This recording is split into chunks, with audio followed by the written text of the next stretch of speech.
السلام عليكم ورحمة الله وبركاته. كسر هذا برنامج كأم فلقينتا شركة كدع دونا صدق لباتن كانوا بيشان كدع دونا لندن أيان أكور قلنا الرماة الصومالية ده سيدا أيوة أركانتات الصومالية كنا الأصله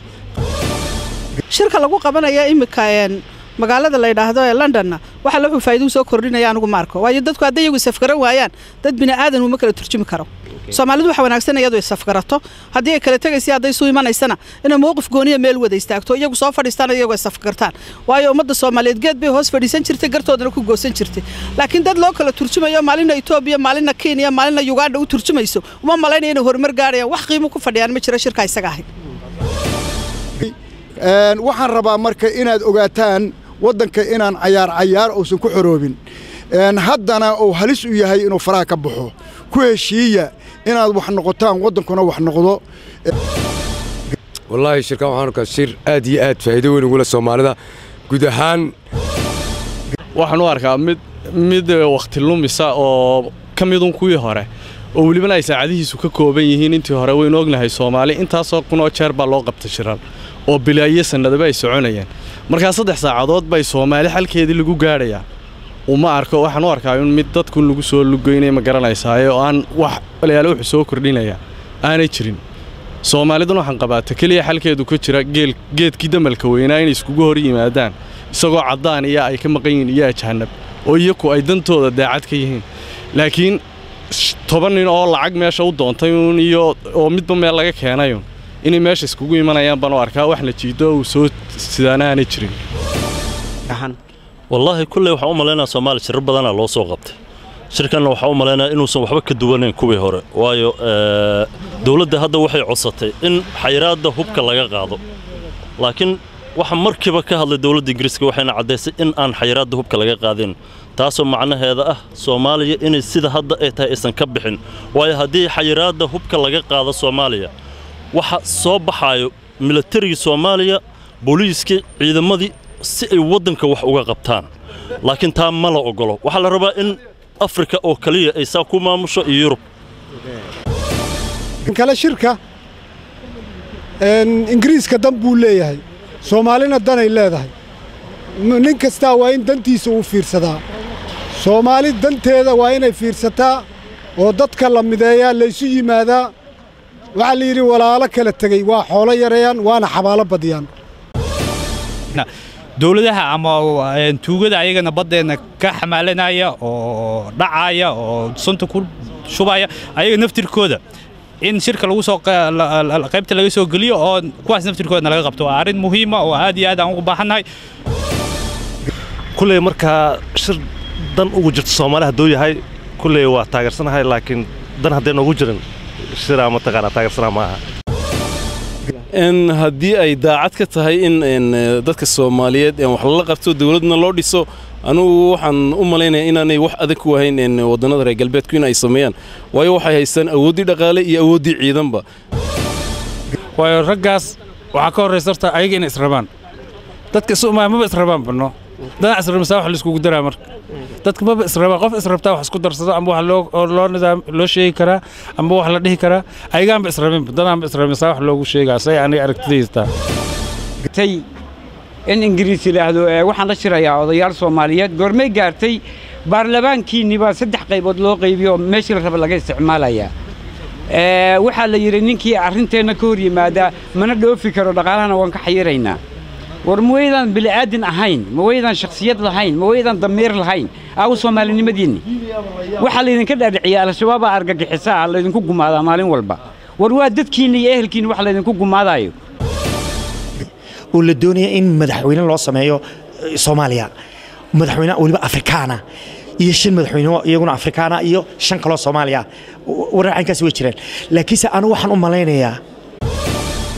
laakiin hadii ay noqoto shimbiriyo heesa oo waxa la isku meerinayo ama wax ajandayaal diyaarsan meesha ay yaalaan waxaan u maleynayaa wax ma soo siyaadi doonto kulliba isbedel wax isbedel Soomaaliya xageedana kuma soo siyaadi doonto laakiin haddii ay tahay wax la rabo in Soomaaliya horumarkeeda iyo laga shaqeeyo iyo wanaageeda waa in wadamada neighborka ah oo dariska wadamada Soomaaliya la ah waa in laga celiyaa waa in faragelinta laga daayaa waa in dadka Soomaaliyeed waa dad walaala la isku daayaa oo ayaga isla hadlaan tii horta waa arrin aad u fiican in maanta ma taqaanaayay Soomaalida inta la isku keeno ay wada hadlaan laakiin arrinta shirka London lagu qabanayo runtii waxa aad u qurux badnayd inta iyaku ma taqaanaa Soomaali cid heshiis kartaa ma jirto maanta Ingiriis wala Mareykan cid kasta hadday isku keenaan heshiiska Soomaali maanta dhexmari kara waxa weeyaan in Soomaali ay wada hadasho iyaku oo danahooga ka hadlaan bismillaahir rahmaanir rahiim assalaamu alaykum warahmatullaahi wabarakaatuh waxaan falaqay doonaa shirka London ka dhici doono 23 bisha February sidee u aragtaa ummadda Soomaaliyeed ee ku nool magaalada Oslo ee dalka Norway waxaan hadda waraysi la yeelan doonaa mid ka mid ah oo degan magaalada Oslo dalka Norway waa Cornel Tarabi sidee u aragtaa shirka ka dhacay Ingiriiska maadaama lagu hadlayo arrimaha Soomaaliya bismillaahir rahmaanir rahiim horta marka ugu horeysa dhammaan Soomaalida meel kasta ay joogaan waxaan u soo jeedinayaa ama aan u soo dirayaa salaan kash iyo laaba Soomaalinimaduna ma ahan wax caadi loo helay ma ahan waa lagu dhintay waa lagu diriray waa lagu hanti beelay waa lagu dad beelay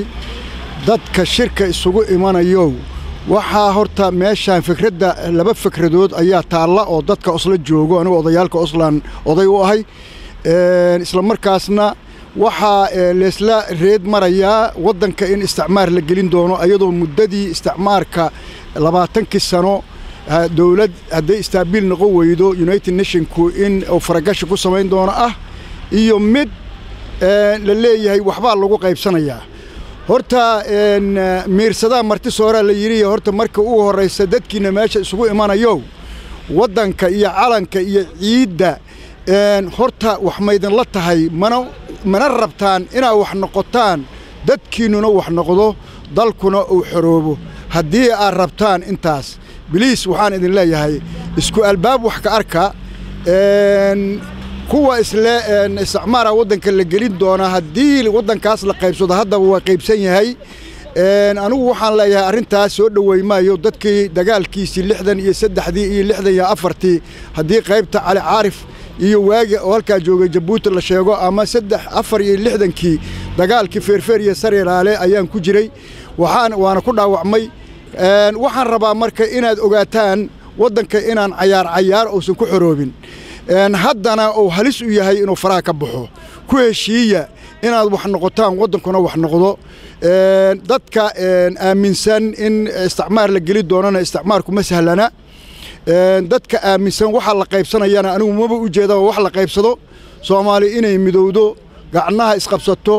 uurka isu furto bini'aadanimada la fiiriyo ilaahay laga cabsado diinta la sarrifayo la iska dhaafo muxuu ahaa ii sheeg ilaahi weynaay oo na abuurtana laga boqo dadka dariska in la nabadgeliyana meesha ku jirtaa annaguna inaan ma taqaan dalaadan lahayn iyo dharaadan lahayn badhaxan kaama celiyaan dad yahow gadaal isugu noqda hungurigu san idin qaadin ilaahay ka cabsada sidaas ayaan anigu idin kula dardaarmayaa qaybtii iiga toosneed wadankaas xoreyntiisana waa ka soo qaatay Soomaaliya lagu qabo waayo shirarka maxaa lagu diidayaa in maaragtay wadamadaas kale oo maaragtay lagu qabto shirarka anigu waa ka soo horjeedaa wadanka Soomaaliya ahayn in shir lagu qabto nin lugooyadaada raba Talyaaniga wuxuu ku maamaahaa taraadu litikante il terza gode laba nin oo walaalaha haday wax isku qabsadaan ninka saddexaad oo agtooda jooga ayaa qaata cid kasta oo dhasho anigu waxaan idin leeyahay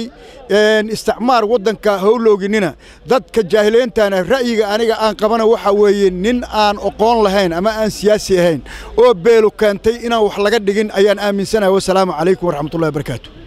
aad baa u mahadsantahay Cornel kaasna wuxuu ahay Cornel kamid ah Corneladii Soomaaliyeed ee ku nool caasimadda magaalada Oslo dalka Norway waa Cornel Tarabi oo ka hadlaya arrimaha shirka Soomaalida walaal magacaada ma noo sheegi kartaa walaal Maxamed Axmed Faarax waliila magacaygu waa mahadsantihiin maadaama ay ugu soo dhaweyseen warsaafada Soomaalida magaalada Oslo sidaad u aragtaa shirka ka dhacayo 23 February ee magaalada London dalka Ingiriiska والله horta walaalo aniga shirka asaga ajandihiisa iyo arrimihiisa dhan macnaha systemkiisa lama socdo laakiin waxaan oran lahaa Soomaaliha isku tashato iyada waxa qabsato dalalka caalamka oo maanta horumarka gaaray inay maanta ku dayato ay ka xin qaadato oo dadnimadeeda iyo nolosheeda ay dib u raadsato ayaa aniga Soomaali kula talin lahaa fikirkayga aqligayga waa inta yada Ahmed Said Xaashima leeyahay axmed sidee u aragtaa shirka ka dhacaya magaalada london ee dalka ingiriiska shirkaasi oo soomaalida lagu hadli doono wallaahi shirkan waxaan arkaa shir aad iyo aad faa'iido weyn ugu leh soomaalida guud ahaan bismillaahi raxmaani raxiim magacaygu waa qays aadan maxamuud waxaana deganahay magaalada Oslo dalka Norway qays sidee u aragtaa shirka ka dhici doono magaalada London 23 bishan oo lagu qaban doono ay soo imaan doonaan ilaa 40 dawladood sideed u aragtaa adiga ahaan wallaahi kullee waxaan u maleynayaa Soomaaliya shir badan loo soo qabtay shirkan waxaan u maleynayaa inuusan waxba ka duwanayn kuwii hore waayo dawladda hadda waxay codsatay in xayiraadda hubka laga qaado laakiin waxa markiiba ka hadlay dawladda Ingiriiska waxayna cadeysay in aan xayiraadda hubka laga qaadin taasoo macnaheedu ah Soomaaliya inay sida hadda ay tahay isan ka bixin waayo hadii xayiraadda hubka laga qaado Soomaaliya waxa soo baxayo militariga Soomaaliya booliiska ciidamadii si ay wadanka wax uga qabtaan laakiin taa ma la ogolo waxa la rabaa in Afrika oo kaliya ay saa ku maamusho iyo Yurub marka ma qaba in wax qiimo leh ay ka soo bixi doonaan laakiin deetii Ilaahay waa mid kale muxuu kaga duunaanayaa shirarkii horeeto oo ka dhici jiray Addis Ababa iyo wadamada kale ee Kenya oo 2 sano ka socday muxuu kaga duunaan karaa isleedahay wallahi sida aan qabo wuxuu ka duwanaanayo ma jiro waayo shirkan waxaba asaga dhan buu soconaa saacado yar kuwa 2 sano loo fadhiyo sanad loo fadhiyo sida Djibouti Kenya Addis Ababa shirar badan la soo qabtay laakiin kullay tii Ilaahay waa gooni waan jecelnahay in wadankii nabad noo noqdo wax soo baxan laakiin ma aaminsan aniga wali kuma qanacsanin qays waa maadsantaa wadaa mudan marka ugu horeyso magacayga waxa la yiraahdaa Maxamed Shiine Kennedy sidee u aragtaa shirka ka dhacaya magaalada London ee dalka Ingiriiska waxaan u arkaa mid waqti lumisa oo kamidun kuwii hore oo waliba ay saacadihiisu ka kooban yihiin intii hore weyn ognahay Soomaali intaasoo kun oo jeer baa loo qabtay shirar oo bilaaye sanadaba ay soconayeen marka 3 saacadood bay Soomaali xalkeedii lagu gaadhayaa uma arko waxaan u arkaa in mid dadku lagu soo lugeynay ma garanaysaa oo aan wax walaalo wax soo kordhinaya aanay jirin Soomaalidu waxaan qabaata kaliya xalkeedu ku jira geedkii damalka weynaa in iskugu hor yimaadaan isagoo cadaan iyo ay ka maqan yihiin iyo jahanab oo iyagu ay dantooda daacad ka yihiin laakiin 10 nin oo lacag meesha u doontay iyo oo midba meel laga keenay inay meesha iskugu imanayaan baan u arkaa wax la jiido oo soo sidaanaanay jirin marka waxa weeyaan waxaan qabaa in mid shacabku lagu wareerinayo oo ma garanaysaa muhiimad weyn inay Soomaali siiso oo ma arko waa mashruuc kaluun oo mashruucyada hore ka mid ah Soomaalida maadaama ay shiwayso soo lama dhigi karo dawladahan kale maaragtay in ay ayaga ay faraha nala soo galaan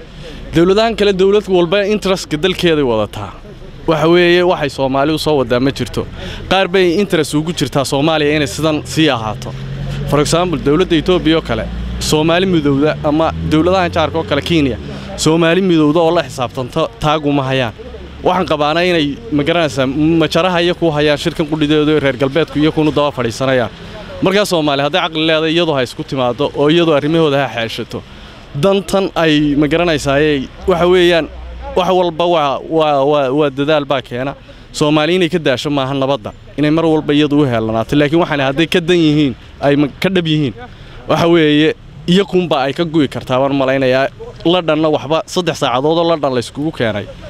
inay wax u soo hooynayaan ma garanaysaa uma arko waa niman soo fasax tagay oo Yurub uu dalxiis u yimid baan u qaba nimankan meesha iskugu imanayaan marka adigu waxay kula tahay dalka in la gelinayo isticmaal fikradaada waxay la tahay kaliya ee ka soo bixi karta waxa weeye Soomaaliya iyadoo oo quwado kale lagu yiraahdo isticmaar waa ma garanaysaa hal idin xukumo is xukumi kari weydeen taasoo kaliya oo loo soo jeedinayo ma garanaysaa iyaga waxa loo soo jeedinayo iyaga pointiyada qaata in la yiraahdo mooyaane laakiin Soomaaliya ay heshiyo is afkarto ma garanaysaa 3 saacadood shir soconaya inay ku imanayso ma qabo waxa weeyeen kulli iyagu waxay balay shir yimaadaan gaaladu waynu arki doonaa magaciisa Cabdiqani Shaabi Axmed Cabdiqani sideed u aragtaa shirka ka dhacay London 23 bisha hadii Ilaahay yiraahdo see u aragtaa ummadda Soomaaliyeed masiirkoodan looga hadlayo والله الشركة كلها تلفي عن واي فكر في عن واي كل لكن أنا محمد سنة إلا أنت الصومالي دحدو لما يسوق أما لو قبض شنو ودن قديسه وحبا إنه كمان أنا من سنة مركا إن الصومالي دحدو شيء سوق جرجو ذا نبض كريكتان دحدو ما تس دحدو مركا وحكوا قبض صدان ودن دحيس الوقت بتكذب أنا من سنة إنه وحكي صبيح دون لكن أنت قربها أجرو أما قرب له جو وحال اسمه مجرو الصومالي إلا 20 سنة أي بروبلم كذو سعودي ديراي كل 20 سنة أي مريسا maxaa leedahay ma 20 sano ka bacdi in loo xayiraado ma leedahay Soomaaliya suug si la yar ma ladii kulliba waxa ay loo laabtaa marjic ugu dambeeyay horta Ingiriiska ku maasii maadaama ay noo soo bandhigeen fikir fiican laakiin arrimaha Soomaaliya waxa aaminsan in Soomaaliya dhexdeeda loo daayo Soomaaliya dhexdeeda hadii wax loo qabanayo wadamada kamid ah Soomaaliya nabdoon la geeyo Soomaaliya meel badan nabad ah meelahaas shirka lagu qabto marka sidaas daraadeed ma taqaanaa Soomaaliya meesha lagu heshiisiyo kadibna loo soo laabto laakiin intay Soomaaliya dhexdeeda kala lifaaq ku jiro ama arrimo dibadda gacanta ku jirto hal inuu jirmo aaminsanane ila tahay waxa soo keenay Ingiriiska inay taarimahan Turkiga adduunka oo soo gurmaday kadibna asagana ma taqaana uu isdhahay Baljaniskan Soomaaliya kullee wadan la yaqaan adduunka wuxuu ka galay wax walba wadan qani ah waaye markaas daraadeed meesha oo la tartamaya laakiin waxa aaminsanahay in arrimaha Soomaaliya lagu dhameeyo arrimaha gudahooda ma adsantaa walaal adaa mudan bismillaahir rahmaanir rahiim magacaygu waxa la yiraahdaa Xuseen Cabdullaahi Qaasin waxaan ku noolahay wadanka Norway gaar ahaan magaalada Oslo marka hore waxaan u mahad celinayaa TV-ga Nuxur oo barnaamijkan isku mashquuliyay in badanna bulshada inuu ogaado systemka iyo heerarka ay ka joogaan xaaladda maanta wadanka uu marayo waxaad ogsoon tahay in lagu qaban doono shir dalka Ingiriiska shirkaasi oo ku saabsan arrimaha Soomaaliya marka shirka sidee u aragtaa adiga waa iska muhiim shirka maadaama dawladaha reer galbeedka ay garteen dawlad ka mid ah oo dawlad weyn ah oo British inay shir qabato oo Soomaali isu keento iyadoo danaheeda gaarka fiirsanayso waa macnaha arrin muhiim ah u aragnaa dad badan waxay aaminsan yihiin shirkaas inuu yahay shir loogu talagalay Soomaalida in gumaysi lagu geliyo marka adiga soo ku ogtahay in shirkaas uu yahay shir muhiim ah tan gumaysiga Soomaali gumaysi way ka gudubtay adduunkana maanta xaalad gumaysi waa ka gudbay waa wadan calan leh dad iyo dhul leh macnaha international community-guna ay og yihiin aan lagu xadgudbi karin tan gumaysiga taasaan ka leeyahay tan kale shirka Ingiriiska dan buu leeyahay Soomaalina dan ay leedahay nin kasta waa in dantiisa uu fiirsadaa Soomaali danteeda waa inay fiirsataa oo dadka la mideeyaa la isu yimaadaa waxa la yiri walaalo kala tagay waa xoolo yareeyaan waana xabaalo badiyaan haddii Soomaalinimo la muujiyo oo nidaam la muujiyo waxaan muuqan karta in Ingiriiska iyo Yurub iyo international community-ga danaha ay leeyihiin mid la mid ah oo annagu aan leenahay inaan fushan karnaan qabaa anigu ra'yigaasaan qabaa maxaa loogu dhiglayahay dalka Soomaaliya oo Soomaalida la suugu cilayahay meel Soomaalida kamid ah loogu qabalaya shirka waa muhiim su'aashaasi in wadanka gudihiisa shir lagu qabto waa xaaladda ugu fiican tan ugu wanaagsan ay tahay laakiin maadaama dhibaatooyin badan ay jiraan oo xagga amniga ah in dibadaha shirar lagu qabto taasaa ka liftaan qabaa anigu ra'yigaasaan qabaa waxaa jira meelo badan oo nabad ah ee dalka Soomaaliya kamid ah meelahaas maxaa loogu qabilayahay sababta oo wadamada sababta waxaan ogsoonahay in shirar badan lagu qabtay wadamada oo dariska ah dawlado badan la soo dhisay marka maxaa loo qabilayahay Soomaaliya loogu qabilayahay sababtaas maxaa keenay oo ilaa hadda loogu hadlayo kullay waa iska muuqataa wadanka dhibaata ka dhacday 20 sano dagaal la galay xaalado aad u dhib badan la galay wadanka dhaqaale ma yaalo haddii shirar la qaban lahaa dadkuna dad is aaminsan maaha oo 20 sano dagaal lagu jiray marka xaaladahaas inay keeneen aan qiyaasaya taasaan qabaa anigu in gudaha shir aan loogu qaban karin laakiin for example haddaan tusaale ahaan u soo qaato Somaliland iyo Puntland markii loo aasaasayay maamuladooda dadkii gudaha wadanka deganaa ayaa isu yimid oo nidaam samaystay oo isu tagay iyaga go'aan gaaray in gudaha shir lagu qabto oo Soomaali isu timaado waa nidaam fiican taasaan qabaa anigu laakiin wadankii maanta dhibaata ka jirto dhaqaale xumo jirto dawladihii internationalkana ayagoo danahoodii wato ka faa'iideysanayeen ayay martiqaaji iyo gogol u dhigayaan marka taasaa keeni kartaan qabaa maxaa is leedahay hadda marka shirkan way ka soo baxayaan oo is leedahay runtii waa iska waxaan rajaynaynaa horta in wax Soomaali dan u ah inay ka soo baxaan wadamada shirarka qabanaya European Community International kaba maadaama waa ku soo celinaya ay dana gaar leeyihiin danahooda gaarka ayagoo wata annaguna danaheenna gaarka aan wadanno waa inaan ka faa'iidaysannaa soomaalina isu tagtaa shirkana wax muhiima oo soomaali dan u ah oo wax u tari karana ay ka soo saaraanaan qabaa taasaan ku soo gebagabaynayaa aad baa u mahadsantahay walaal adigaa mudan waa mahadsantahay waxaan ku jirnaa barnaamijkeena aan ku kuurgalaynay shirka ka dhici doona magaalada London 23 bisha qaasatan ummadda Soomaaliyeed ku nool Oslo barnaamijkeena ayaan ku guda jirnaa gudoomiye ku soo dhawaad magacaagan walaal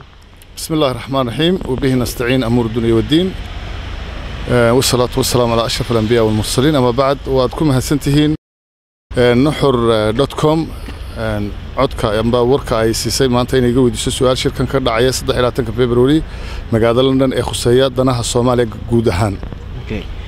sidee u aragtaa shirkaas ka dhacaya magaalada London wili kama dhicin Europe shir lamida kan oo kaleeto wadan European iskuma mashquulin arrimaha Soomaaliya qaasatan Britain sidee u aragtaa adiga ahaan shirar badan oo fara badan ayaa ka dhacay oo Addis Ababa Qaahira Djibouti Kenya maxaa u aragtaa adiga wallahi kullay waxa weeyaan shirarkii badnaa ee hore u dhacay aan wax ka dhalan amba wax ka soo bixin maadaama maanta ay dawladihii Yurub ugu hormarsanaa ay isku hawlayaan inay arrimaha Soomaaliya wax ka galaan waxa laga yaabaa kullay dadku wax badan bay fikirkooda ka qabaan qolo waxay aaminsan yihiin inuu maxmiyad cusub yahay oo dalka laba qabsanayo oo macnaheedu dusha laga kontroolayo dad waxay yihiin in dawlad loogu dhisayo midaysan dad waxay yihiin in isteediyada amba gobolada imika in macnaheedu la midaynayo marka kullay wuxuu baa ka soo baxaya laakiin kullay dana reer galbeedna meesha ka maqnaa sidee u aragtaa haddii isu imaanayaan Sheekh Shariif oo madaxweynaha ummadda Soomaaliya Siilaanya oo ah Somaliland iyo Puntland iyo Galmudug iyo Sunna wa Jamaaca intaba ay isugu imaanayaan London sidee u aragtaa adiga ahaan wallahi kullay waa kulankii ugu horeeyay ee hortu jamhuuriyadda Soomaaliland ka soo qayb gasho shirka isaga ee ka dhacaya London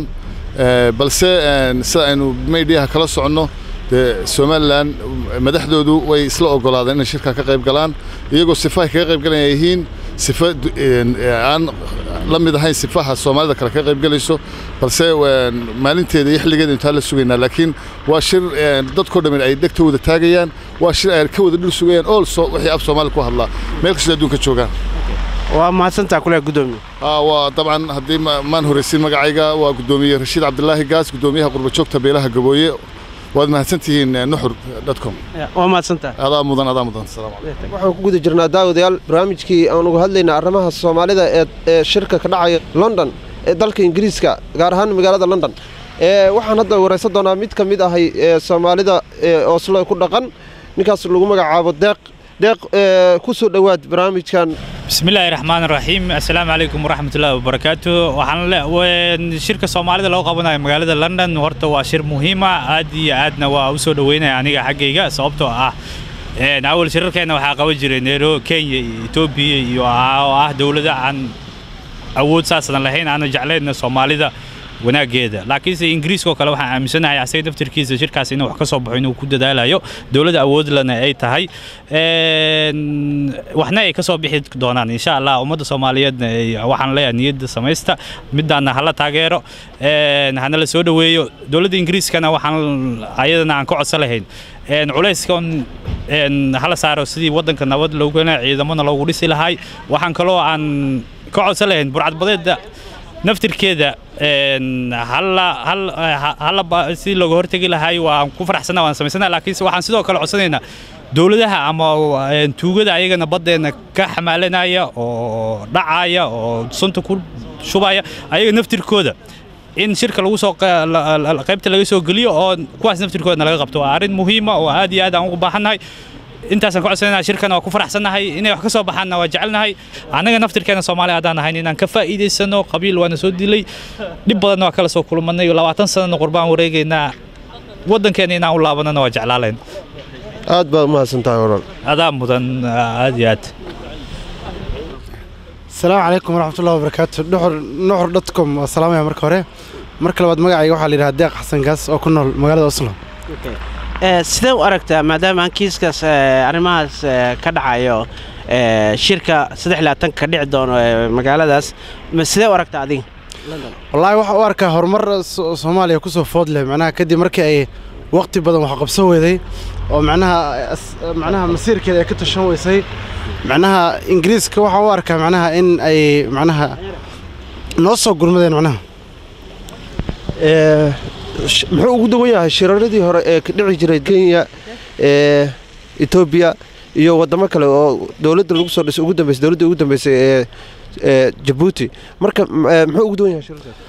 والله أنا وحنا من سنة وحنا ودوي معناها شركة الصومالية يا رميه هذا لو مدح برانين جري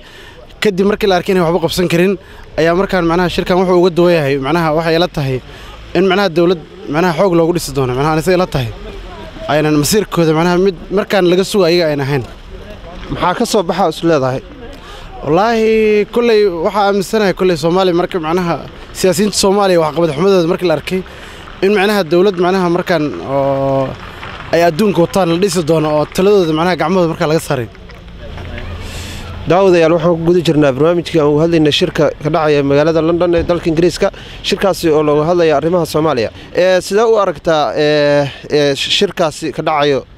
dalka Ingiriiska marka ugu horeysa magacaygu waa Yunus Xuseen Warsame marka kulay waa maqlay shirkaas ka dhici doona mataqaana magaalada London dalka Ingiriiska كلي هذا ما تقنا كمور قبا وكسب سنها أما ما تقنا وحيابها كصباح دون شركاس كلي مركا شر دن وجرت الصومالة هدوي هاي كلي وتاجر سنة هاي لكن دن هدين وجرن شراء ما تقنا تاجر سنة معها فكرة هذا محاس لا هذا دقة شرار كهرم محوق دويا أسلاده كلي ما دام لوع السومي ما تقنا الصومالي بدن سيدا صومال لان ما تقنا كلي واحد رجال دونا ما تقنا إنه نقدر شر كفعنا دون كوي هراء. أنا أقول قلنا الشركة قاعدة دون لندن صدق لا تنكبيشة. أيام هم كلنا هاي الصوماليات وكنا الأصل قاسة ددوينا أصل كنا أيام مكرف كل دحقان. محي أدي كل تيارني ما الشركة قاعدة دون لندن صدق لا تنكبيشة. والله يعني وحي لمقطع maadaama Soomaaliya maxay labaatan iyo laba sano ay u buuxsantay inay yihiin dawlad la'aan oo dadkiina ay kala tafraaruq yihiin oo gobol walba uu sheeganayo inuu asagu kaligii iskiisu maamulo in la rabo in loo taliyo Soomaalida oo macnaha loo sameeyo kor laga qabsado si ay ayaga dhexdooda hadhow muddo intay doontoba ha qaadatay ay markaa ku soo heshiiyaan ayaga saas ay la muuqataa aniga sidee u aragtaa muxuu ka duwanaa karaa shirarkii hore oo dhacay wuxuu uga duwan yahay kii hore wuxuu ahaa mid Soomaalida dhexdeeda lagu heshiisiinayo laakiin kan wuxuu u egyahay wax oo macnaha aan ahayn heshiiskii ka dhici jiray doorashada ah kii hore doorasho kan wuxuu u muuqdaa inuu yahay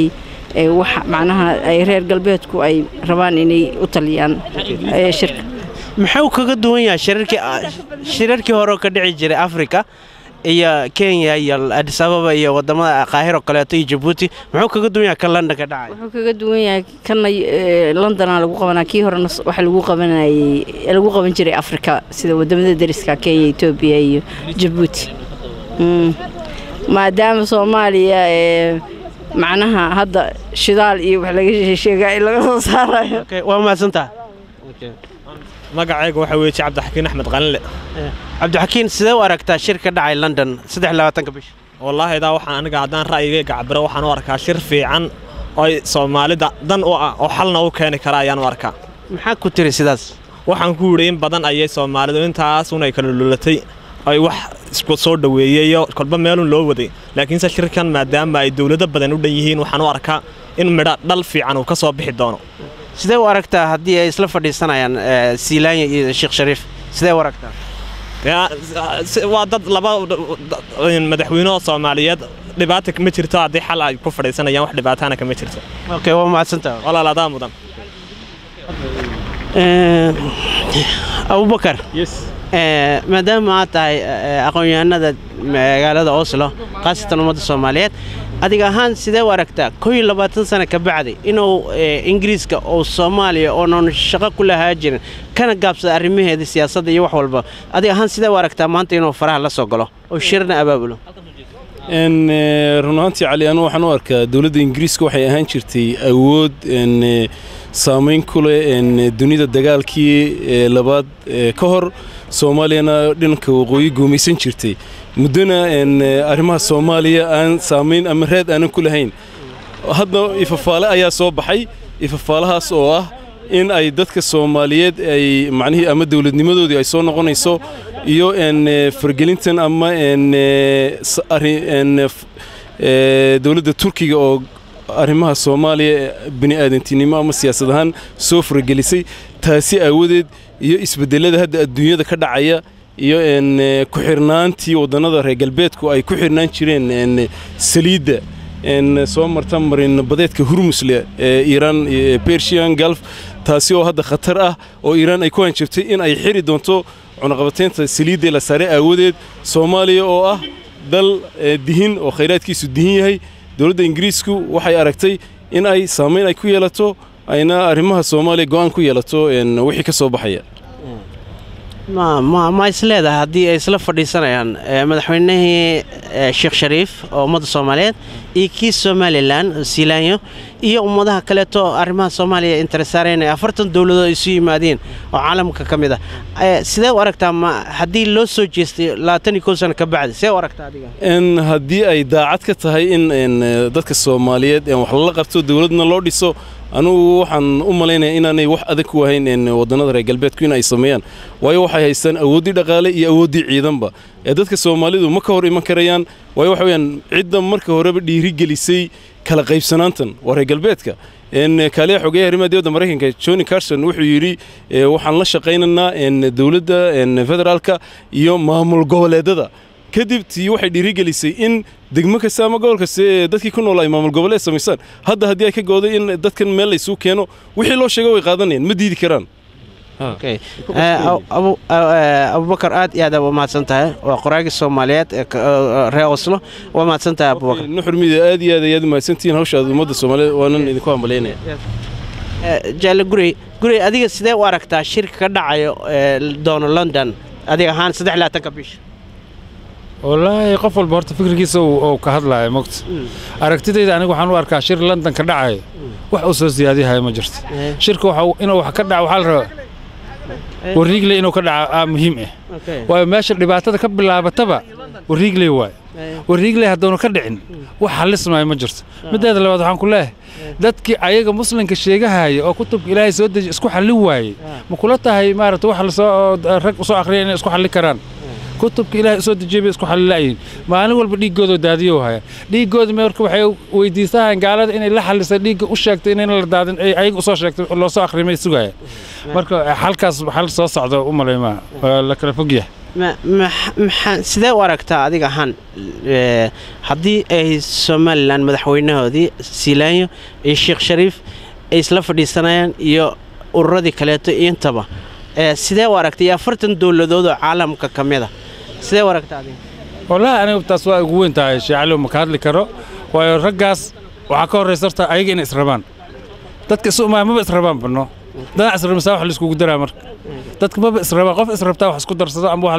loo nidaam loo sheegi karaa ama wax la dhihi karaa ayaga ma israbaan dadaan israbaan wax loogu sheegaa say aniga aragtidaystaano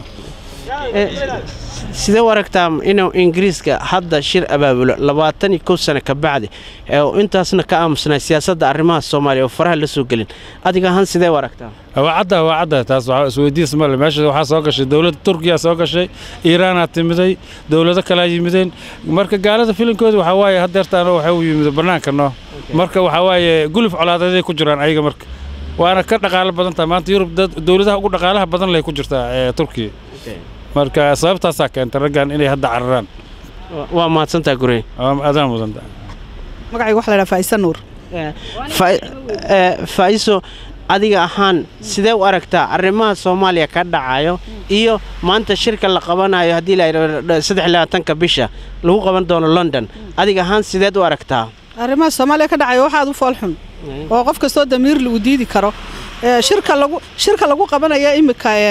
magaalada la yiraahdo ee London waxa la faa'iido soo kordhinaya anigu marko waayo dadku hadday iyagu safgaran waayaan dad bini aadan uma kala turjumi karo soomaalidu waxa wanaagsan iyadoo isafgarato haddii ay kala tagaysay hadday soo imanaysana inay mowqif gooniya meel wada istaagto iyagu soo fadhiistaan iyagoo isafgartaan waayo ummadda Soomaaliyeed geed bay hoos fadhiisan jirtay gartoodana ku goosan jirtay laakiin dad loo kala turjumayo maalina Itoobiya maalina Kenya maalina Uganda u turjumayso uma malaynayno inay horumar gaarayaan wax qiimo ku fadhiyaan ma jiro shirka isaga ahayd dhowr iyo 20 sano ka bacdi wadankii European ugu horeeyay oo shir u qabta arrimaha Soomaaliya awal waxa lagu qaban jiray Africa especially Qaahira Djibouti Kenya Ethiopia maanta maadaama London lagu qabana wadan European oo caalamka wadamada ugu quwadda weyn oo ku jira ilaa quwad weyn maxaad adi ahaan u leedahay maanta waxba isbedel ma yeelanayso waxaan u leeyahay waxba isbedel ma yeelanayo dadka Soomaaliyeed lama bedelo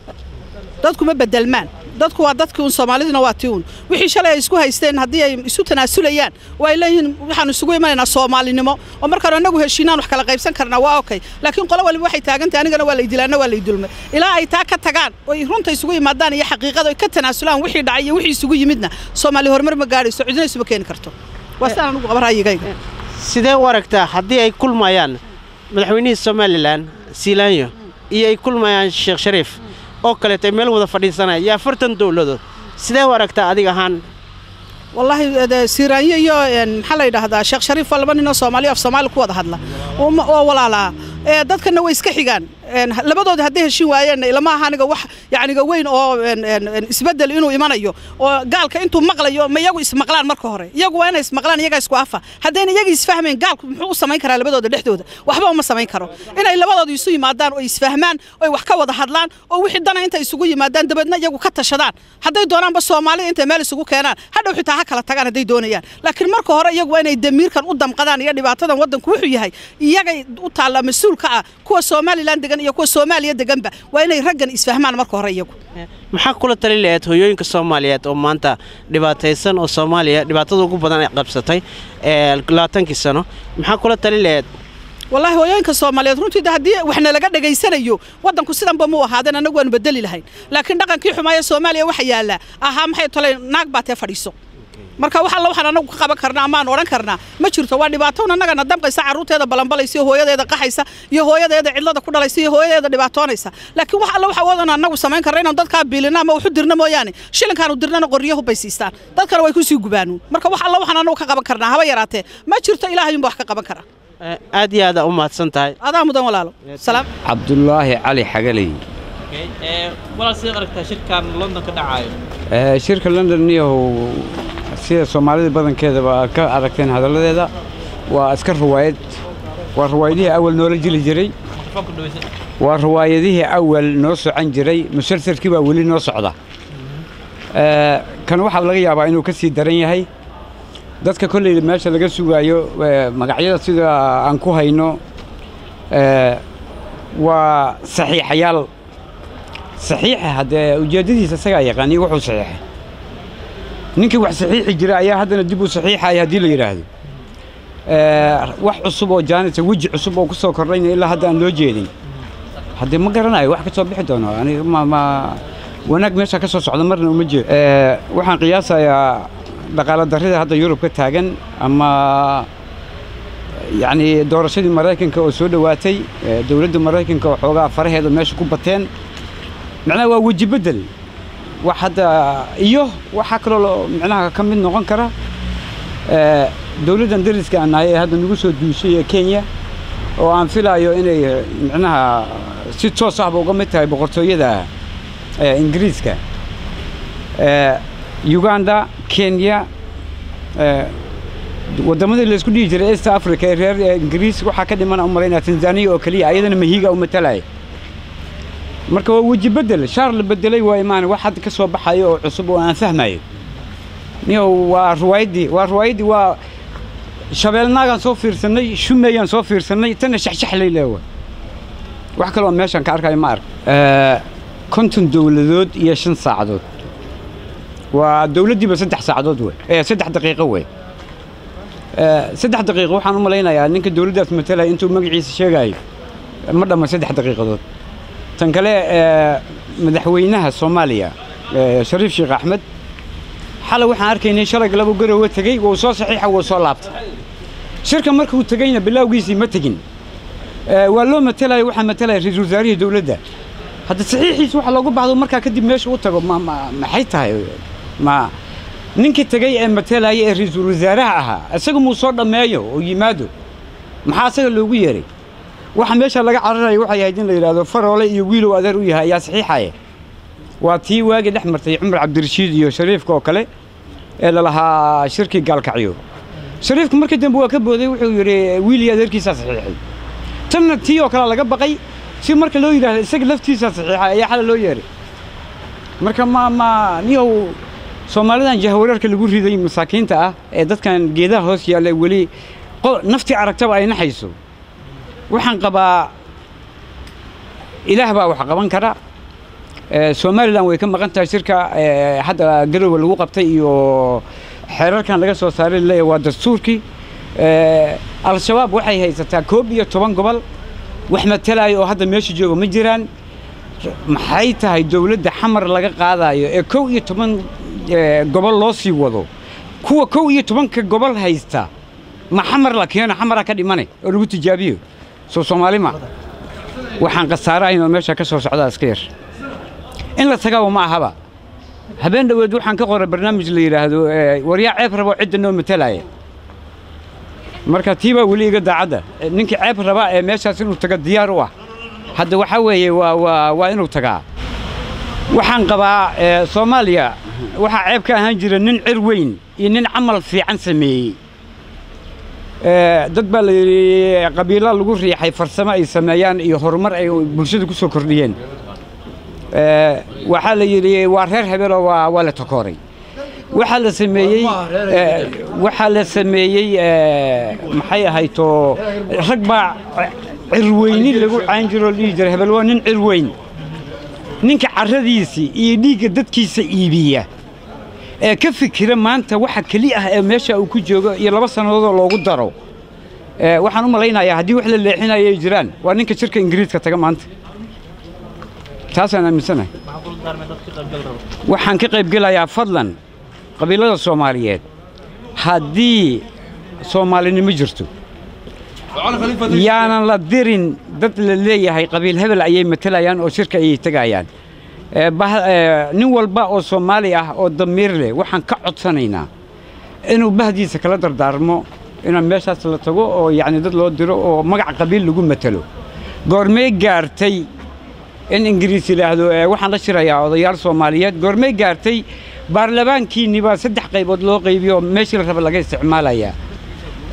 waxa la yiri ninkii arinteena ka hor yimaada mana dhoofi karo dhaqaalahana waan ka xayiraynaa war mooydan bili aadan ahayn mooydan shakhsiyad lahayn mooydan damiir lahayn aw Soomaalinimadiini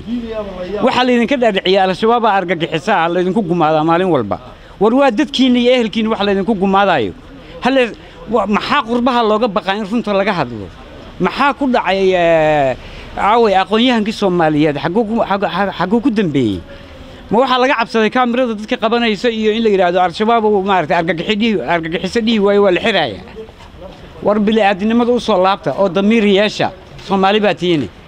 war ya qaar waxa lagu dhameeyay waxa tiin burcad badeed qaar waxa lagu dhameeyay waxa tiin al-shabaab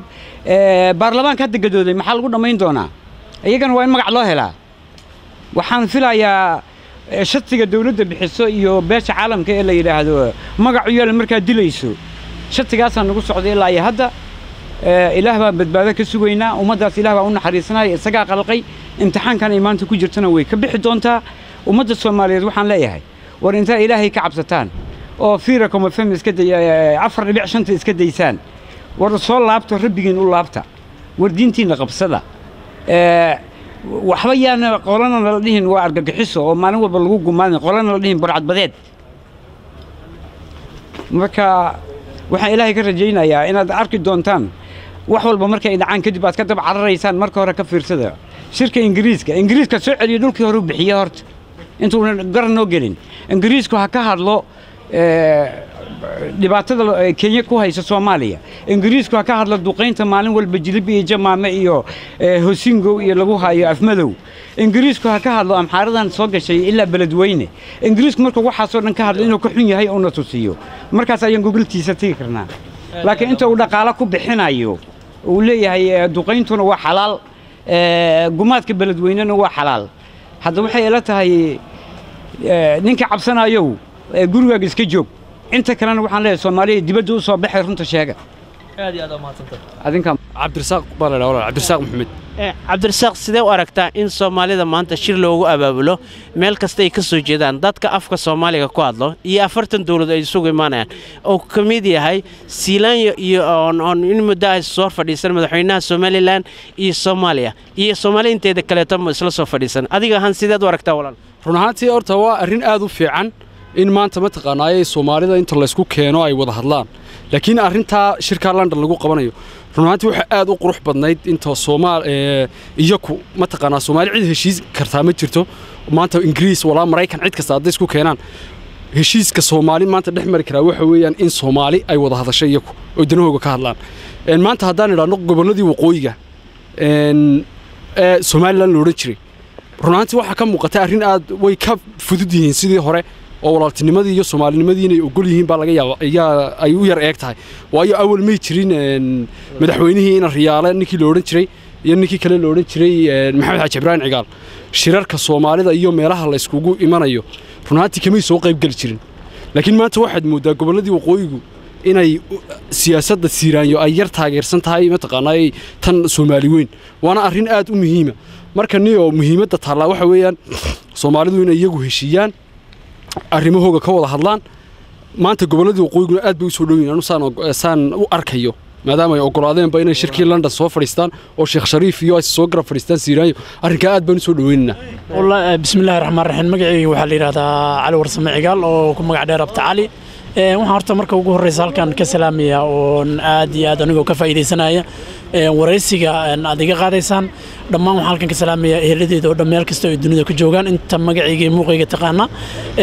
qaasatan waxaan halkan ka salaamaya hooyaday Macaan Xabiib Weheliye Cabdi iyo xaaskayga Igraan Cabdullaahi Cadow iyo gabadheeda Sumayo Cali Warsame Cigaal dhammaantood iyo walaalahay oo dhan haddii aan horta ka hadlo aniga fikirkayga ku aadan shirka ka dhacaya magaalada London haddii bulshada Soomaaliyeed runtii Ilaahay ugu yani wadada fiican Ilaahay horta u dooro hana uga dhigo yani shir wax ka soo baxan sida aan aniga qiyaasayo in meelal badan shir lagu qabtay wax runtii mustaqbal leh ama waxtar u leh bulshada Soomaaliyeedna qaarna way ka soo baxeen wax laga faa'iiday qaarna waxba laga ma faa'iidin laakiin haddii ay noqoto shimbirayo heesa oo wax la isku meerinayo ama wax ajandayaal diyaarsan meesha ay yaalaan waxaan u maleynayaa waxba ku soo siyaadi doonto kuleyba isbedel Soomaaliya xageedana kuma soo siyaadi doonto laakiin haddii ay tahay wax la rabo in Soomaaliya horumarkeeda iyo laga shaqeeyo iyo wanaageeda waa in wadamada neighborka ah oo dariska wadamada Soomaaliya la ah waa in laga celiyaa waa in faragelinta laga daayaa waa in dadka Soomaaliyeed waa dad walaala la isku daayaa oo ayaga isla hadlaan runtii aniga fikirkayga halkaas aan ku dhiibo lahay assalaamu calaykum waraxmatullaahi wabarakaatuh maxay soo kordhin kartaa leedahay shirka maanta oo kaga duwan kuwii hore wallahi horta ilaa iyo intaan hadda waxaan u maleynayaa 12 shir ka badan iyo 20 shir ayaa la qabtay inkastoo wadamada horta dariskeena ay kuwa daneed u ahaa shirarka kuwa daneed ay ahaayeen kana haddii uu noqdo mid dan ah oo sida wadamada dariska oo kale waxa ma soo kordhi doona laakiin haddii uu noqdo mid ayagu ama laga daayo yani laalaabka iyo si toos loo wado waxaan isleeyahay runtii xogaa isbedel waa laga yaabaa macquul inuu keenay wallahi waxa laga yaabaa waxa waaye ka weynaa ilmana abooda ka weyn waxaan u maleynayaa kuwa yaryarka kuleyba kuwii soo dira waa kuwan marka waxaan u maleynayaa kuwaasi ay kuleyba ajandihii ay kala hayeen Soomaaliya hadduu ka dhamaado kuleyba waa wadanka waxa laga yaabaa inuu halkiisa soo degdego marka hore magacayga waxa la yiraahdaa Mustafa Saciid horta sidaan ognahay Soomaaliya marar badan baa shirar loo qabtay meelo badan bay ka dhaceen markan waxaa moodaa inay tahay markii Soomaalidu ay isu imaan lahayd shirkan London oo Soomaalida hadda looga bilaabay 23 bisha February oo aan ku jirno wallaahi niyahow waa wax adag oo kale waxay u muuqataa Soomaalida inaan markan la wareysanan waxna la weydiinan kulley wax laga soo baaraan degay aan reer galbeedka ama adduunka intiisa kale wax ay isla soo meel dhigaan in markan lagu saxiixi doono oo lagu macnaha meel marin doono bay Soomaalidu mar hadeer dad wax bartay oo maxaan ku raadaa sidii ay ahaan jireen lixdamaadkii ma aha maanta waxba la bartay maanta ma qabo in la gumaysan karo Soomaaliya haddiise shirkaas uu ka mid tahay waxyaabaha lagu soo bandhigayo waxaan qabaa inaysan waxba ka jirin Soomaaliya xilligan gumaysanaysan yeeli doonin baan qabaa bismillaahir rahmaanir rahiim shirkaas anigu waxaan u arkaa wajiyaal badan buu leeyahay marka loo eego qaabka hadda uu shirku degdeg u yahay wuu noqon karaa sida Soomaalidu hadda sheegayso ah shirkaas waa shir Soomaalida lagula wareegayo oo macnaha gacan ay u galayso gumaysi wuu noqon karaa sababtoo ah 5 saacadood go'aan lama gaari karo 5 saacadood go'aan laguma gaari karo oo Soomaali wax wada xaajood la yiraahdo hadda ay ku heshiis halkaas kama dhalan doono saan anigu qiyaasayo wadamada Britain ama wadamada adduunka waa wadamada dadka ama Afrika ha ahaato gacanta ku haya marka inay ka hadlaan arrimahaas oo kale way u bannaan tahay go'aanna way ka gaari karaan qaramada midoobay Yurub cid kasta go'aankeeday leedahay in wixii laga maarmaan la dhaafi waayo ay go'aankeeda gaaraan laakiin Soomaalida waxa uga fiicnayd inta go'aan laga gaari lahaa iyagu inay go'aan gaaraan oo ay tashadaan oo ay u midoobaan Soomaalinimo bismillaahir rahmaanir rahiim aniga magacayga waxa la yiraahdaa Cali Maahir Jaamac mujaahid Cali Maahir Jaamac la yiraahdaa magacayga waxaan joogaa magaalada Oslo marka wallahi fikirkayga aan ka qabo shirka London lagu qabanayo 23 bisha February lagu qabanayo waxaan arkaa hortii arrin aad wanaagsan run ahaan sababtoo ah de Soomaaliya haddii wax loo qabanayo waa arrin aad wanaagsan laakiinse waxaan qabaa anigu ah Soomaaliland man ka hadlayaa waxaan anigu nin Somalilandera waxaan qabaa fikirkayga shakhsi ahaan anigu Somalilandera waxaan qabaa inay sax tahay guulna tahay wax wanaagsan tahay in laga qayb galo shirka lagaga tashanayo loogu talinayo arrimaha Soomaaliya sababtoo ah iyadoo Somaliland anagu waxaan nahay Somaliland baa lagu soo maxsuumay marka aad baan u taageersanay iyagoo Somaliland ay tagaan fikirkooda ka jeestaan ay halka ka jeediyaan waayo sideen ogna waxa suumanaya 40 dawlad ama 45 dawlad maxay kaas marka waan jecelahay anigu fikirkayga waxaan qabaa in laga dhex jeediyo fikirka Somaliland dadkana wax la geliyo oo laga dhex jeediyo dadka wax la gashado aad bay qurux badan tahay marka aan waan ku raacsanay 100% in la ka qayb galo maadaama ingiriiska oo 22 sano uusan arrimaha Soomaaliya ama Somaliland uu far la gelin oo hadda istaagay waxaan ku qasbay ay kula tahay inuu hadda saacada bilaabo suugiyo Soomaaliya in horta aniga fikirkayga waxa ku qasbay anu waxaan aaminsanahay in Soomaaliya loo danaynayn in Soomaaliya aan loo danaynayn baan anigu aaminsanahay waxa loo danaynayaa in nimankan la yiraahdo gaaladu iyaga danaysanaysa waayo dantoodiiba waxa gashay maanta dambay u arkeen maanta in Soomaalida la isugu yeero sababtuna waxa weeyaan ma hadan loo danaynayo Soomaalida waa dan ay iyagu leeyihiin ayaa la isugu yeeray Soomaalida saasaan qabaa anigu kula tahay shirkaasi ma ka soo baxaya yasin wada ogsoonay ama idaacadaha laga sheegay ama de kulay nuxurka shirka la og yahay anigu waxaan aaminsanahay de wax rag meel sii dhigteen ayaa ka soo baxaya sababtuna waxa weeyaan wuxuu soconayaa bal inagu muddo yar ama saacado yar ay soconaya waxa weeyaan oo reer marka halka waxa ka soo baxaya waxaan hore loo dhameeyay marka kuwan waa loo jeedinaya wuxuu loo sheegaya waxaas yeela marka anigu ma aaminsani wax Soomaali ku faraxdo inay halka ka soo baxayso anigu ma aaminsani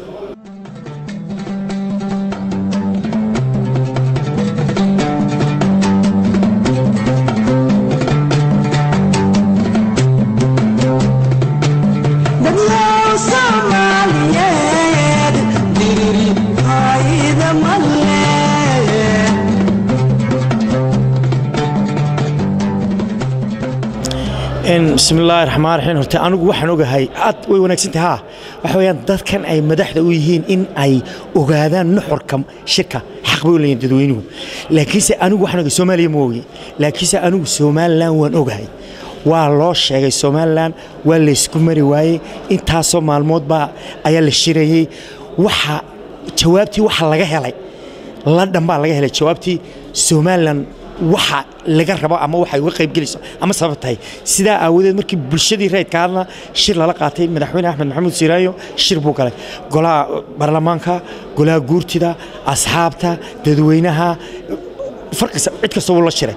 go'aan waxa la gaaray markaa in laga qayb galo shirkii go'aanka la gaarina waxa weeyaan dadkiisii wuu u sheegay iyaguna go'aan bay soo gudbiyeen ay sheegeen ay leeyihiin waxaanu idinka doonaynaa haddaad tihiin Somaliland waxa noocaaya noocaasa already markaa waa loo sheegay waxna laga doonayo iyo systemka loo dhaqmayo iyo sidaanu nahay iyo waxna laga doonayo iyo waxaanu doonayno inaanu bixino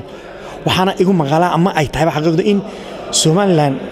22 sanadood bay Somaliland ay haysteen nabadgelyo ilaahay ugu waday nabadgelyadaasi waxa weeyaan arfaarin bay u leedahay ama waaya arag bay u leedahay inay ka bixiso oo cid kale inay ka bixiso in waxyaabo badan ka bixiso ay soo martay iyadu wadada loo marayo nabadgelyada xariga laga raacayo halka la marayo sababta dadka la isugu keenayo macni sida nabadgelyada loo sameeyo waaya arag bay Somaliland marka waxaan u maleynayaa kulay anigu waan aaminsanahay in waxyaabo badan Somaliland la weydiinayo daliyadeena ku jirta Somaliland wax badan ay uga kordhiyeen Somaliland iyo ayaan u aaminsan xunaas jamhuuriyadda Somaliland ama Somaliland iyadoo waftigeedii wadato wufuudo calinkeedii sidata ayay shirka ka qayb galaysaa marka hore oo halkaas soo fadhiisanaysaa dawladda Soomaaliya ee Sheekh Shariif madaxweynaha u yahayna walaa Puntland walaa Galmudug walaa Xirmi Xeef isagay daba fadhiisanayeen oo waxay daba fadhiisanayeen madaxweynaha jamhuuriyadda Soomaaliyeed oo ah Sheekh Shariif ayay daba fadhiisanayaan marka anu waxaan u arkaa in waa laba dal oo walaalo abaynu nahay waxa Soomaaliya u kordha aan waan ducaynayna haddaan nahay Soomaaliya anigu shakhsiyan waan ducaynayaa ilaahay ha soo kanay waxa Soomaaliya u kordhaana waxaan anigu aaminsanahay inay tahay wax aniga kordhay waayo waxaan dad walaalo ah waxa Soomaaliya u kordhina anigu waxaan aaminsanahay inay Soomaaliya ku farxato ay tira wax wanaagsan baa kordhay anigu saasaan aaminsanahay marka in wax wanaagsan Soomaaliya u kordhaan in wajita wala hadalaya waraaq baa jirtay ra'iisul wasaaraha baridooda la wareysay oo dafiriyay oo yiri maan arag laakiin la soo hordhigay oo la doonaya in madaxweyne loo sameeyo Soomaaliya madaxweyne waliba Afrikaana iyo shan madaxweyne iyaguna Afrikaana iyo shan kale Soomaaliya waraaqankaas way jireen laakiin anu waxaan u maleynayaa fikradda waa la gumaysanaya Soomaaliya anu waxaan u maleynayaa 2012 sama inaanay maanta in laga soo gudbay xilligii gumaysiga xilli gumaysan lahaa oo la marayo waqti aan la isgumaysan karin laakiin waxa meesha cad oo taala oo xaqiiqo kulli in go'aan la soo gaaray go'aankaas markaa wuxuu noqon doonana waa gacan uur ku jirta waana in arko doonaa soo baxdo laakiin waxaan aaminsanahay in laga baxay xilligii gumaysiga in laga baxay ayaan aaminsanahay anigu aad iyo aad baan ku mudantiin بسم الله الرحمن الرحيم أنا فرحان أحمد عقال لون يغان فرحان شيشيلة ولا السؤال شيء ويديسي كوساب سنة سوى أركتا شركة لنا كده عدونا صدح إلى واتنك فيبوري هدي أن كتشوا أرنتاس وحنو أركا شركة سئنو يهي waxa Soomaaliyeed tiraahdo midii laba af leh oo hadba dhankii loo dhigay ay tahay noqon kara inay wax wanaaga ka soo baxaan oo Soomaalida anfaca noqon kara inay ka soo baxaan wax Soomaalida lidku ama dib u keena marka waxay ku xiraanaysaa hadba macad agency iyo waxa laga hadli doono shirun baa dhacaya Soomaalidu badanaa la maqlay laakiin shirku maxaa looga hadli doonaa maxaa looga saabsan yahay kulleey daanu intaan ogahay qodobada looga hadlayo ma aan maqlinin hadii marka de Soomaalidu wax wanaageeda looga hadlana oo la fuliyana waxa noqon kartaa wax wanaagsan dad badan baa dharanaya gumaysi baa Soomaalida lagu gelinaya maxmiyad baa wadanka la gelin doona de taas ruuxeeda waxay la tahay wax un dadka laga maqlay mooy wax si official u soo baxay oo dawladda Ingiriisiga ee jintaha wadayna ay sheegtay ma aha qoliyaha hadda xukuumadda Soomaalida maamul war ayaga ruuxooda ah ayaan la sii daayay ma aha marka aragtidayda shirka waxay ku xiraan doontaa markii la helay ajendayaasha laga hadlayo iyo qaabku ku saabsan yahay in loo ogaado la arko xaq buu leeyahay qof kasta oo muwaadin Soomaaliyeed ah qofka madaxda u ah xaq ayuu ugu leeyahay in uu siiyo warbixin dheeri ah hadii uu ka hayo shirka waxa uu ku saabsan yahay xaq buu ugu leeyahay waxaan u arkaa kulleey Ingiriisku inuu asagu danaha uu leeyahay oo shirkan asaga hadda ugu jeedo maadaama burcadbadeed fara badan ay fariisatay badihii oo ganacsiga uu marayay dad badan oo wadamada adduunkana lagu afduubshay loona dhaqmay si bilaadanada ka baxsan waa la oran karaa in ay raad ku yeelatay waxaan kale ognahay Soomaali fara badan oo aad u badan inay ku nooshahay guud ahaan wadanka Ingiriiska Soomaalidaasuna ay wadanka Soomaaliya aadaan Soomaaliyana aysan dawlad iyo nidaam ka jirin cid kan tuulaysi iyo meelaha tageen aysan la jirin waxay ka baqaan inay walwal ku qabto dawladda Ingiriiska in dadka Soomaaliya u dhafro Soomaalida u dhoofo markay soo noqdaan inay la soo noqdaan waxyaabo lid ku ah amnigeeda iyo xasiloonideeda aysan ka warqabin Soomaaliya aysan lahayn dad ay kala xisaabtanta iyo cid kontroolisa dhaqdhaqaaqooda laga yaabaa inay cabsi halkaas ka leedahay dawladda Ingiriiskuna ay ku leedahay wallaahi madaxda Soomaaliyeed waxaan kula dardaarnaa qof kasta oo maanta Soomaaliya mas'uul ka ah ama mas'uuliyad Soomaaliyeed ku fakarayo oo doonayo inuu ku fakaro inuu dadka u shaqeeyo inuu u fakirin qofna inuu dadka ka shaqeysto fadlan waxaan kula dardaarmi lahaa dadkan shacabka dhib badan bay soo mareen ama hore u soo mareen ama hadda ku jiraan iyo maamulaan iyo dawlad la'aan sidii looga bixiyana qofka Soomaaliga ah ee asagu doortay ee u dhaartay xilka u qabtay inuu dadka ka saaro asaga ayaa tala la jirtaa marka si daacad ah sida ugu dhaarteen oo ugu xilkasnimo badan oo ugu wadanisan oo ugu bilaadansan deena ummadda ugu shaqeeyaan oo yaani uga saaraan ayaan anigu kula dardaarmi lahaa ereygana wuxuu oranayaa har noqonina kuwa dadka ka shaqeystay kuwa dadka u shaqeeyo baahidooda iyo kalsoonidooda iyo dhibkooda u taagan say wax uga qaban lahayn inay noqdaan السلام عليكم ورحمة الله وبركاته مركز هرم مجاعي وإسماعيل نور حيفو كم إذا لنا الصوماليين يكون نول ذلك نروي runtii shirka London ka dhacay dhawaan sida lagu balansan yahay waxa arkaa inuu yahay shir u ah rajo iyo dib u soo celin qarankii Soomaaliyeed sida aan aaminsanahay runtii isla markaana dawladaha wadanka hore ugu meesan jiray sida Ingiriiska ka mid yahay ee u istaageen inay dib u muujiyaan awoodda ay ku leeyihiin inay dib u soo celiyaan nabadii dalalka ay gumaysan jireen waana runtii taageereena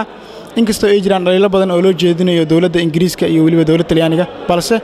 haddana dhalinyarada Soomaaliyeed waxaan rajaynaynaa in halkaas ay ka soo baxdo qodobo runtii rajo u ah ummadda Soomaaliyeed bismillaahi rahmaani rahiim magacaygu waa xasan su'aashan ay weydiisay haddaan ka jawaabo horta waxaan arkaa runtii Soomaaliya waxay horta xornimada qaadatay 60kii in saacadan laga hadlo Soomaaliya xornimadeeda iyo fargelin cusub iyo waxaas iyo horta waxaan arkaa inay tahay runtii arrin aad iyo aad u nasiib darro ah laakiin shirkan hadda daan soo noqdo horta shirkan ajantiisa ma hubo warna kama hayo wallahi horta wadankii hadda wadamo badan baa isugu yimid sida aad ogtahay adduunkii oo dhan ba wadankeena uu joogaa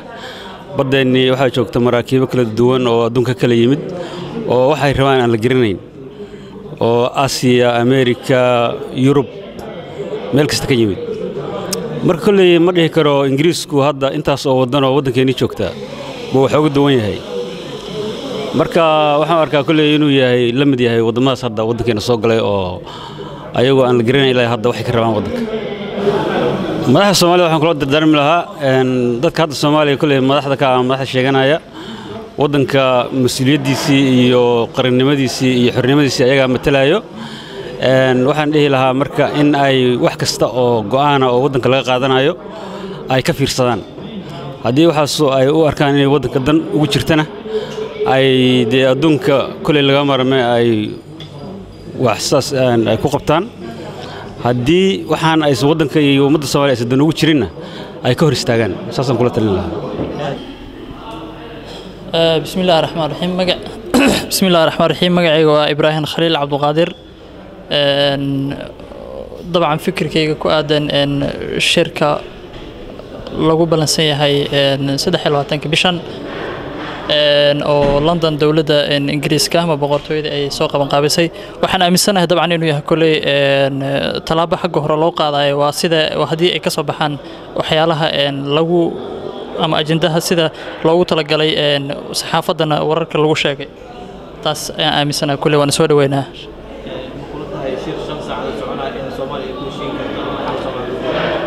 run ahaantii horta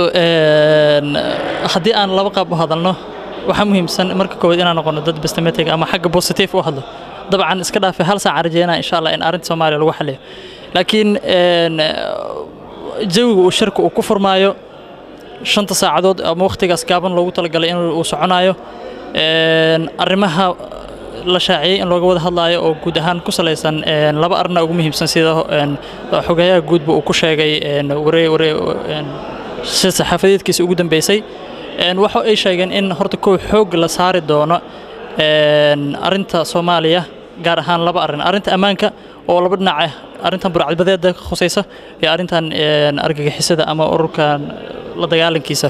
marka iyo si loogu furo Soomaaliya sanduuq maaliyadeed oo adduunka lacag dhan loogu taageero dawladana loo arrimahaas loo horgeliyo arrimahaas ugu muhiimsan arrinta looga wada hadlayo marka dabcan shakhsiyan waxaan leeyahay waqti ka badan in la geliyo loo baahnaay laakiin waxay noqon doontaa talaabooyin horumar leh run ahaantii sidaan hore u sheegay waxay la tahay in waqti badan la geliyo iyo kulug lahaanshiyaha dawladda fara badan oo dawladaha soo koraya Turkiga iyo dunida Islaamka gaar ahaan wadamada Carabta waxay keenaysaa maanta dawladaha reer galbeedka inay isticmaalaan siyaasad ah ka cabsiin iyo rajagelin taas oo keenaysa in loogu hanjabo in wax laga sameyn karo haddii ay diidaan sida waafaqsan marka laakiin waxaan aaminsanahay arrimahaas dhan inaysan ahayn arrimo aan sal iyo raad lahayn